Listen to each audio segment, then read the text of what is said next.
මහත්මයා මේ අවස්ථාවේදී අපි කලාවය විජයබෝධිරාම විහාරස්ථානයේ සිටින්නේ ඊටමත් ලොකු හානියකට පත් වෙලා තිබෙනවා මේ සුලි කුණාටුව යටතේ.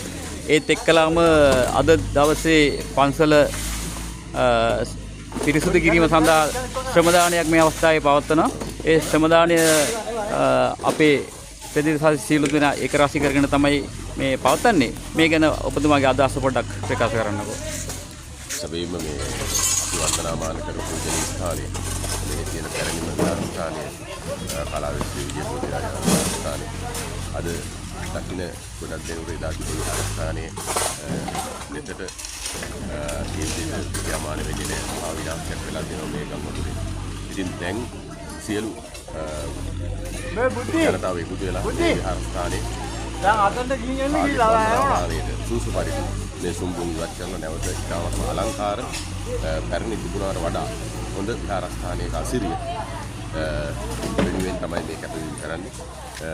අට වශයෙන්ම ගෞරවනීය ස්වාමීන් වහන්සේගේ අනුශාසන වලින් පරිදි අවුරුදු විහාරස්ථාන ස්වාමීන් වහන්සේලා වැඩම කරමින් මේ වෙලා තියෙන විනාශය දකිමින් අපේ ප්‍රදේශයේ අනුකම්පාශීලී බෞද්ධ මේ වෙනුවෙන් ගොඩක් කැපවීම කරමින් ඔවුන්ගේ ධන පරිත්‍යාගයෙන් ඔවුන්ගේ ශ්‍රමයෙන් මේ කටයුතු කරනගීමේ කාර්යය ආරම්භ කරලා තිබෙනවා. අපිට මේ තියෙන මේ මේ ස්ථානයේ නිර්මාණ ස්වාමීන් වහන්සේ ඉන්නවා. උන්වහන්සේගේ සිදුවර කිසිදු මිත්‍ර ගම්වතුර